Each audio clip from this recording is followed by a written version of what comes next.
नांदेड जवळील पुणेगाव येथील गोदावरी नदीपात्रात हे संपूर्ण कुटुंब वाहून गेल्याची माहिती मिळताच एकच खळबळ उडाली। घटनेची माहिती मिळताच स्थानिक पोलीस आणि SDRF पथकाने तातडीने घटनास्थळी धाव घेतली। नदीपात्रात सध्या युद्धपातळीवर शोध मोहीम सुरू आहे। एका शिक्षकाला कुटुंबासह जीवनयात्रा संपवावी लागल्याने शिक्षण वर्तुळासह संपूर्ण नांदेड जिल्ह्यातून तीव्र संताप आणि हळहळ व्यक्त होते।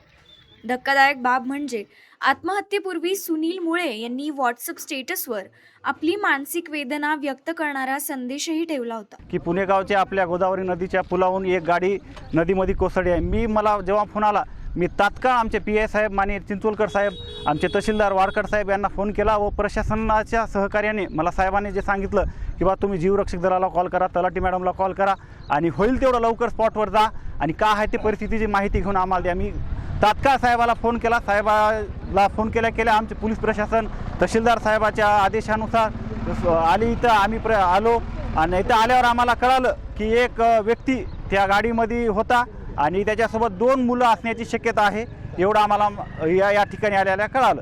दरम्यान या प्रकरणाचा अधिक तपास पोलीस करत असून शिक्षकाला आत्महत्येसाठी प्रवृत्त करणाऱ्या वरिष्ठांवर काय कारवाई होते याकडे आता सर्वांचं लक्ष लागले।